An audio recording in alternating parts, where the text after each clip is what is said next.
Buen día, ¿cómo está? Un saludo, gracias por esta invitación. Un saludo también de parte del Defensor del Pueblo, el doctor Freddy Carriero. Mi querida magíster, ¿cómo está la atención médica a personas sin seguro, sin seguro del IES, ¿no? A los que tienen, a los que son vulnerables y que son menores de 65 años? ¿Cómo va esta situación? Bueno, hay una situación que nos ha preocupado mucho a la Defensoría del Pueblo desde el año pasado. Lo detectamos sobre todo en el tiempo de los meses más delicados de la pandemia. Hablamos del mes de marzo, abril, mayo. ¿Qué sucedió? Muchas personas, al no encontrar, incluso en el sistema de salud pública, que se encontraba colapsado, al no encontrar atención médica, se dirigió en una situación de emergencia a clínicas privadas. A clínicas privadas, sobre todo, tenemos reportados casos de la ciudad de Guayaquil. Una vez que llegan a las clínicas privadas, estas clínicas les decían, si tienen un seguro, por ejemplo con el IES, no hay cupo. Si no tiene seguro, en un estado de emergencia incluso, del paciente, tiene que pagar un valor, tiene que dejar algún voucher, alguna garantía de que usted puede cancelar su deuda a fin de que yo pueda atender al paciente. Eso es lo que ha sucedido. Por una parte, no hay cupo para el IES, eso es lo que se decía, no hay cupos para personas que no pueden pagar, estamos colapsados, y por otra parte, si usted desea ingresar a esta casa de salud, tiene que pagar valores previa a la atención. Ahora, ¿cuál es lo delicado de esta situación? Es que estas personas que asistieron precisamente iban con un cuadro que se calificó de emergencia. Muchas de ellas pasaron directamente a cuidados intensivos, algunas de ellas fallecieron. ¿Cuál es la obligación de las clínicas privadas en este caso? Y lo dice la Ley de Derechos y Amparo al Paciente. Si yo recibo a una persona en un estado de emergencia, tengo la obligación de dar la atención médica y tengo la prohibición, ojo porque así lo dice esta ley, tengo la prohibición de solicitarle que realice un pago inicial o que me deje alguna garantía como voucher, tarjetas de crédito, etcétera, firma de pagaré. No puedo hacer eso, está prohibido. En una situación de emergencia, mi obligación como centro privado de salud, como parte de la red del servicio de salud, es atenderlos sin condicionar esa atención. ¿Qué es lo que tenemos actualmente? Tenemos personas que incluso tenían el seguro con el IES, que ingresaron a estas clínicas y que la clínica desconoció el seguro y no hizo el trámite de cobertura con el IES. El trámite de cobertura se realiza los 3 primeros días desde que ingresa la persona, para que cubra desde el día 1, siempre y cuando la atención esté calificada de emergencia. Eso es importante tenerlo claro. Sucedía lo siguiente, ¿no? Como ya le indicaba, ingresaban las personas y les decía, si usted tiene seguro IES, no hay cupo, no hay atención. Entonces las personas les decían, voy a pagar de forma particular. Porque claro, cualquier persona en una situación de desesperación con su paciente, con su familiar, que está muriendo prácticamente porque está en una situación de emergencia y con un sistema de salud colapsado en plena pandemia, dice y hace lo que sea con tal de salvarle la vida a esa persona, que le salven la vida a su familiar, a su ser amado. Entonces las personas deciden, no importa, yo voy a pagar particularmente. El IES, las clínicas privadas lo ingresaban, lo atendían y no realizaban el trámite de cobertura con el IES. Y resulta que luego tenían cantidades exuberantes de valores por pagar las familias, muchas de ellas que no tienen recursos económicos, que tuvieron que vender cosas importantes, incluso que utilizan para ellos vivir, para tener ingresos mensuales, para tener una vida digna. El problema está aquí que hay una clara arbitrariedad por parte de las clínicas privadas, primero, de condicionar esa atención médica al pago de valores. Y segundo, también de no verificar en el sistema, porque las clínicas privadas tienen un sistema, ¿verdad? Como la red pública de salud. Tienen un sistema en donde ingresan los datos de la o el paciente y pueden verificar si tienen seguro privado, si tienen seguro público, y conforme a eso tienen que realizar, conforme a la prelación de seguros, tienen que realizar el trámite de cobertura. Si yo voy y tengo un seguro privado, pues tienen que cobrarle el seguro privado hasta donde cubra, ¿verdad? Si la parte que no cubre el seguro privado, tengo un seguro del IES y es una atención por emergencia, tengo la obligación de hacer el trámite de cobertura con el IES para que estos valores sean cubiertos por estas entidades jurídicas, por así decirlo, una es privada y una pública, y que yo no tenga que cancelar nada. En este caso, la clínica pudo haber revisado, en estos casos que tenemos, la clínica pudo haber revisado en el sistema si estas personas tenían seguro con el IES y debió de forma inmediata realizar el trámite para recibir la cobertura dentro de los primeros 3 días y así no cobrarle luego valores a esos familiares que llevaron a su paciente, obviamente, para salvarle la vida. Aquí hay 2 cosas, mi querida Magíster Mireille Casa. Varias hay. 8 y 18. La primera, si esa persona, si bien es cierto, está asegurada y la compañía donde trabaja no está al día con el seguro, ¿qué sucede? Bueno, ahí ya es una cuestión más técnica que se genera valores incluso al patrón, ¿verdad? O a la patrona. O sea, si alguien está asegurada y no ha cumplido su obligación, el patrón o la patrona, son ellos quienes tienen que cubrir esa deuda, ese monto, no la persona que está afiliada. Correcto, así es. 8 y 18. Ahora, esa por un lado. Y la persona que no tiene ni seguro social, ni seguro internacional, y acude de emergencia a una clínica. Lamentablemente va a tener que cancelar porque no tiene ningún seguro. Pero aquí insistimos en el punto en el que a estas personas que no tenían seguro ni siquiera con el IES, se les condicionó el ingreso a la clínica a un pago, a dejar un voucher. Ustedes se imaginan una situación de emergencia con personas que incluso ingresaron directamente a cuidados intensivos. Ya les digo, algunas de estas fallecieron ya luego, no pudieron salvarles la vida. En esa situación que al paciente o, bueno, a los familiares del paciente les estén solicitando este tipo de garantías.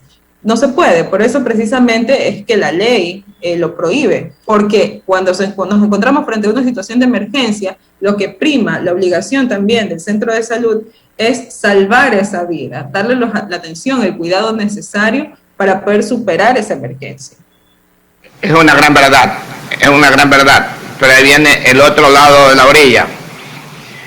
¿En qué condiciones queda la clínica o el centro de salud particular que atiende una persona? Tiene que unos gastos bárbaros en medicina para salvarle la vida. ¿Quién le paga después a esa institución? Todos los centros de salud, así como cualquier persona que tenga, sea acreedora de una deuda, tienen medios para hacer efectiva esas deudas. Todas. En la vía ordinaria, en la vía civil, en la vía ejecutiva, incluso porque algunas personas incluso firmaron pagarés, por ejemplo, no al inicio. Lo que quiero recalcar es esto: no se puede condicionar la atención médica a el pago de valores iniciales. Pero digamos que en el transcurso, después o antes de que se vaya la persona, logran llegar a un acuerdo de pago, logran firmar pagarés, etcétera, tienen vías para ejecutar esos pagos. Lo que no se puede permitir es que se siga violando esta prohibición que se encuentra en la ley, que está dirigida precisamente a garantizar la atención inmediata, porque en una situación de emergencia el tiempo es totalmente fundamental. O sea, no es lo mismo que yo la atienda ahorita a después con los familiares. ¿Cómo va a pagar? Necesito que me deje un voucher, corra el carro a ver tarjetas, llame a alguien a ver tarjetas. No es la misma situación. Definitivamente no se puede condicionar a aquello, una atención médica. Pero quiero recalcar lo otro, estimado. No solamente hablamos de personas que no tienen seguro. O sea, remitámonos nuevamente al los casos que tengo actualmente, que tenemos en la delegación del Guayas y por los cuales ya he presentado 2 demandas en contra de clínicas privadas y próximamente presentaré los otros. Personas que sí tienen seguro con el IES y en las que el IES debió cubrir esos valores y la clínica simplemente no hizo el trámite de cobertura. ¿Por qué no hizo el trámite de cobertura la clínica? Hay diferentes escenarios.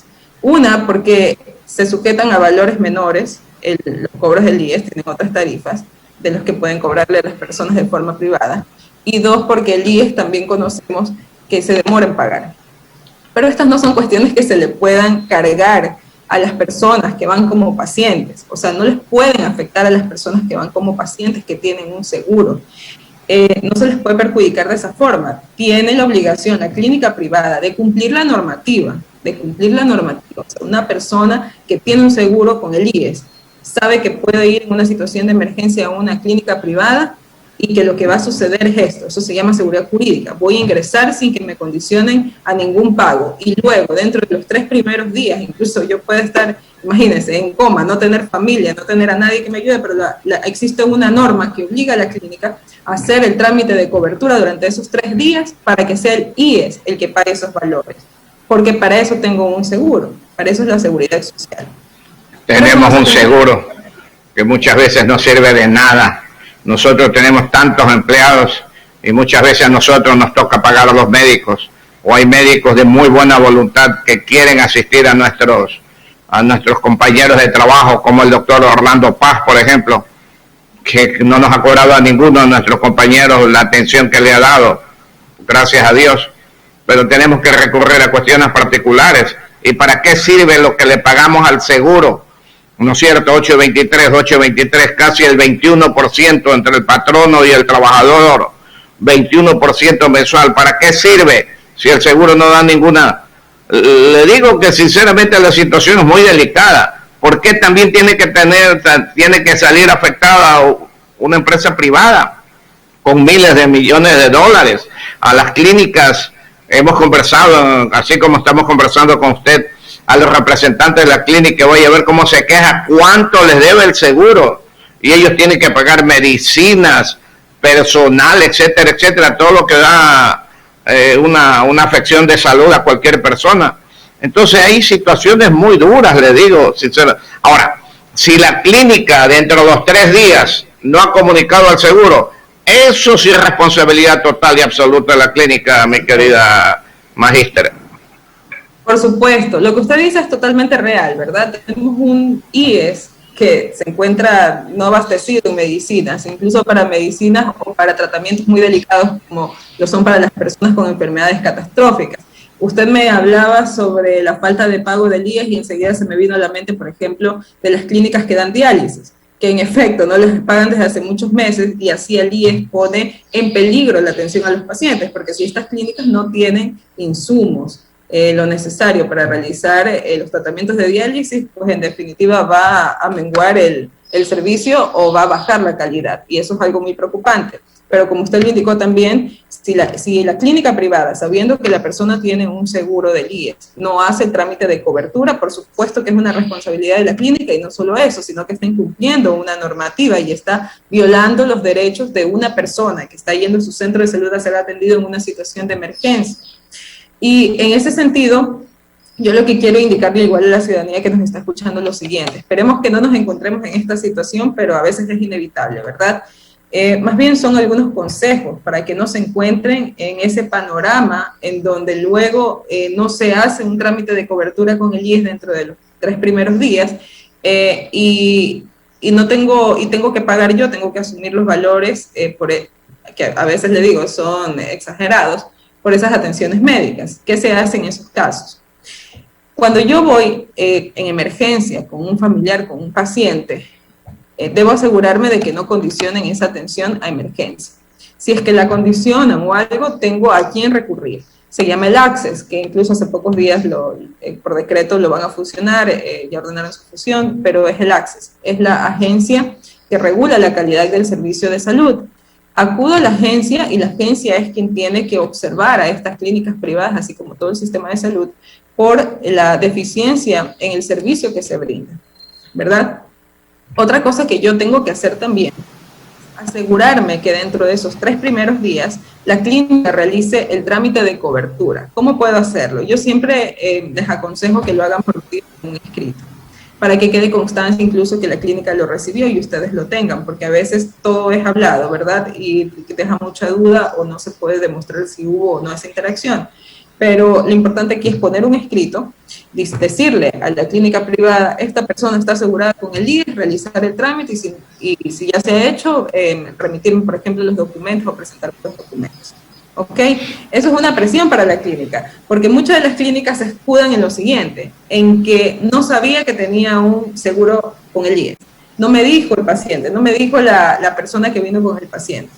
Pero como les indico, las clínicas tienen un sistema en donde pueden observar los seguros y tienen la obligación de verificar. Pero aún así, como una seguridad... Mi querida magíster, Es una gran verdad todo lo que usted dice. 8:27, el economista Calderón le tiene otras preguntas, pero mire, aquí hay una situación. Si bien es cierto, las clínicas privadas o todo estamento privado que se dedica a cuidar la salud tiene el derecho de darle atención a cualquier ciudadano que llegue en emergencia a sus instalaciones, definitivamente. Pero así como la Defensoría del Pueblo está defendiendo y con todo derecho y razón a todas estas personas que no son atendidas, paralelamente la Defensoría del Pueblo también debería de insistir al IES que les pague a las clínicas. El otro día una de las clínicas, no me acuerdo cuál es, le debían como 30 millones de dólares. A otra 28 millones de dólares. Por Dios santo, ¿cómo vive esta gente? ¿De dónde reciben? Entonces yo creo que la Defensoría del Pueblo debería de sus puntas lanzarla a los dos lados. A sancionar a las clínicas que no reciben a los que van de emergencia y pedirle al Seguro Social, al IES, que por favor les pague a las clínicas también. Claro, no, es válido lo que usted dice, pero cabe aclarar unos puntos. No, primero, nosotros no tenemos capacidad para sancionar en estos casos, ni en ningún otro. No tenemos capacidad para sancionar. Lo que hacemos es activar nuestras mediante gestiones defensoriales, como por ejemplo demandas en las de garantías jurisdiccionales, que es en la vía constitucional. Pero hay que tener en cuenta también algo. La Defensoría del Pueblo está para defender sobre todo a las personas más vulnerables. Siempre nuestro horizonte es la protección de derechos constitucionales ligados a la dignidad humana, y esto va dirigido a las personas más vulnerables. Definitivamente. En cuanto a las clínicas privadas, bueno, no son personas vulnerables, no son personas vulnerables, de hecho son personas jurídicas que prestan un servicio de salud.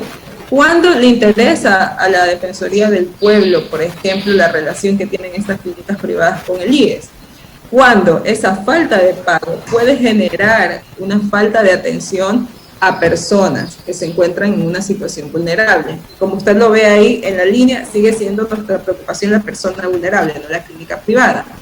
En efecto, han existido situaciones que incluso han llegado a la Corte Constitucional, como por ejemplo los centros de diálisis, y nosotros estamos haciendo un seguimiento de sentencia en donde debemos informarle a la Corte Constitucional cómo está cumpliendo, por ejemplo, el Ministerio de Salud Pública en el pago a estas clínicas. Entonces, sí actuamos frente a estos casos, pero recordando siempre que nuestra obligación está y nuestra activación está cuando ya se verifica. No sanciona. Cuando puede ponerse en peligro la atención a personas vulnerables, que es nuestro objetivo. El economista Osvaldo Calderón le tiene preguntas cuando son las 8 de la mañana y 30 minutos. 8:30, 8:30. Economista. Gracias, licenciado. Magíster, un gusto. Mire, yo lo que creo que aquí todo el mundo le hace trampa a todo el mundo. Porque las clínicas privadas, usted es afiliado al seguro, va por una molestia en la uña y le ponen que le han operado de corazón abierto. Y de esos casos hay muchísimos, porque también son tramposos, muchos. Aquí es el irrespeto a la ley. Le consulto, porque aquí me envían un mensaje. La ley de amparo al paciente señala que es obligación de las clínicas atender al paciente. Si el paciente no paga, el dueño de la clínica puede descontar el valor del impuesto a la renta, ¿verdad o no? Sí, de hecho, aquí tengo la normativa. Lo que dice es que la parte que no cubra, por ejemplo, otro seguro, puede ser el seguro privado, seguro IES, se puede descontar del impuesto de la renta. Definitivamente ese artículo, como bien lo menciona la persona que escribe, se encuentra en la ley del paro al paciente. Ya esa es una alternativa entonces. Consulto, en estos momentos, el propio Instituto Ecuatoriano de Seguridad Social brinda atención sí o sí al paciente, al afiliado, independiente de que el patrono esté o no al día en los aportes. A ver, es obligación del IES atender a sus pacientes, y más en una situación de emergencia.